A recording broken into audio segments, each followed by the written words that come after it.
नमस्कार, मैं प्रद्युमन जोशीला नलवा। लोकसभा चुनाव का डंका बजने के साथ ही कांग्रेस पार्टी की टिकट किस क्षेत्र में किसको मिलेगी, इस पर सभी की निगाहें हैं।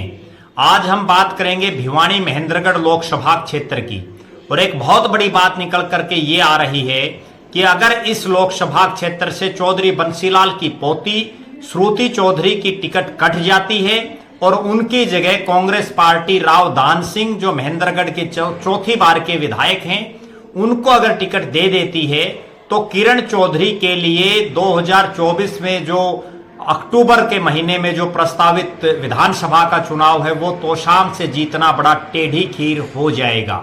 जी हां, किरण चौधरी तोशाम से हार सकती है, और हारने का सबसे बड़ा कारण यही है कि किरण चौधरी की बेटी श्रुति चौधरी को अगर कांग्रेस पार्टी की टिकट नहीं मिल पाती है तो उनकी हार निश्चित हो जाएगी।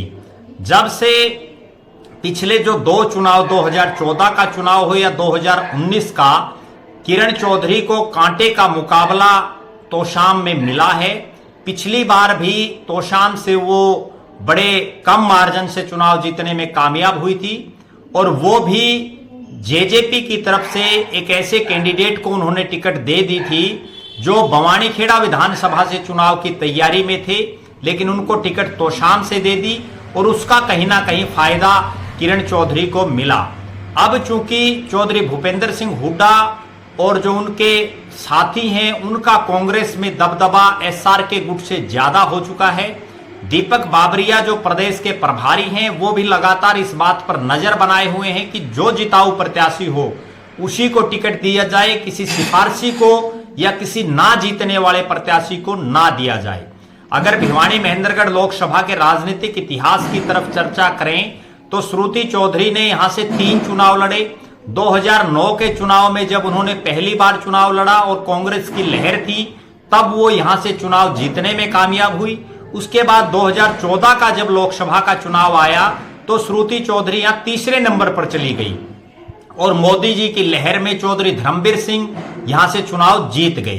2019 के लोकसभा चुनाव में भी श्रुति चौधरी बुरी तरह से हारी, और ये वो चुनाव था जब चौधरी धर्मवीर सिंह ने गांव में उस स्तर पर वोट भी नहीं मांगे जिस स्तर पर एक लोकसभा के प्रत्याशी को कैंपेन चलाना चाहिए। उसके बावजूद लाखों वोटों से चौधरी धर्मवीर सिंह जीते और श्रुति चौधरी बुरी तरह से चुनाव हार गई। इसके अलावा भी जो श्रुति चौधरी और किरण चौधरी के बहुत से समर्थक हैं वो पिछले 9-10 साल का जो हार का उनका जो सिलसिला था श्रुति चौधरी का, उस दौरान कई लोग उनको छोड़ करके चले गए। किरण चौधरी के कई समर्थक भारतीय जनता पार्टी में चले गए। अब चूंकि श्रुति चौधरी और किरण चौधरी के पास पूरी लोकसभा में कोई बहुत बड़ा साथी, बहुत बड़ा सहयोगी भी नहीं है, उस लिहाज से 2024 के लोकसभा चुनाव की में जीतना तो एक अलग बात है, अब टिकट के लिए भी उनको संघर्ष करना पड़ रहा है। भिवानी चौधरी बंसीलाल का घर है, चौधरी बंसीलाल की जो है जन्मभूमि, कर्मभूमि, राजनीतिक भूमि है। चौधरी सुरेंद्र सिंह, चौधरी बंसीलाल और श्रुति चौधरी तीनों भिवानी की सीट से सांसद रह चुके हैं। श्रुति चौधरी की माताजी, उनके पिताजी और चौधरी बंसीलाल तीनों यहां से कई बार विधायक रहे हैं। उसके बावजूद जीतने की बजाय टिकट के लिए संघर्ष करना बहुत बड़ा प्रश्न चौधरी बंसीलाल की राजनीतिक विरासत पर, किरण चौधरी की राजनीतिक सूझबूझ, उनकी कौशलता पर खड़ा करता है कि एक ऐसा दौर भी आ गया जब कांग्रेस पार्टी में जहां जो बड़े नेता हैं, चाहे चौधरी भूपेंद्र सिंह हुड्डा हो, उनको रोहतक में कोई चैलेंज करने वाला दिखाई नहीं दे रहा, कुमारी शैलजा हो, उनको भी उनके क्षेत्र में कोई चैलेंज करने वाला नहीं है, रणदीप सिंह सुरजेवाला को उनके क्षेत्र में चैलेंज करने वाला नहीं है।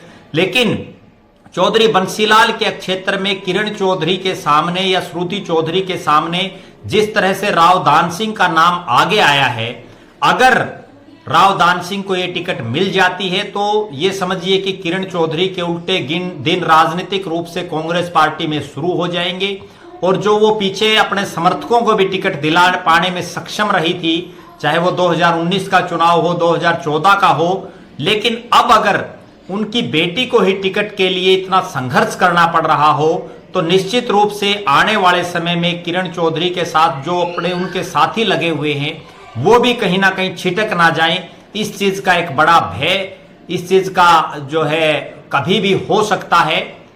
हालांकि राजनीति संभावनाओं का खेल है, मगर किरण चौधरी भी राजनीति की बड़ी खिलाड़ी हैं। देखना यह है कि किरण चौधरी अपनी बेटी को टिकट दिलाने में कामयाब हो पाती हैं या नहीं। अगर वो कामयाब हो पाती हैं इन विपरीत परिस्थितियों में भी, तो निश्चित रूप से उनका तोशाम में भी और भिवानी में डंका लगातार बजता रहेगा। और अगर वो अपनी बेटी को टिकट नहीं दिला पाती हैं तो 2024 के विधानसभा चुनाव में तोशाम में भी उनकी हार हो सकती है। उसकी संभावनाएं कई गुना ज्यादा बढ़ जाएंगी। लिहाजा देखना यह है कि भिवानी महेंद्रगढ़ में कांग्रेस का शीर्ष नेतृत्व किसको हाथ का चुनाव चिन्ह देता है, इस पर हमारी नजरें बनी रहेंगी। आप लगातार हमारे साथ बने रहें। हमारे फेसबुक पेज को लाइक और फॉलो करें, यूट्यूब पर चैनल को सब्सक्राइब करें, बेल आइकन घंटी का बटन अवश्य दबाएं, वीडियो को ज्यादा से ज्यादा शेयर करें, अपने बहुमूल्य कमेंट्स अवश्य लिखें। बहुत बहुत धन्यवाद। आपका अपना प्रद्युमन जोशीला नलवा।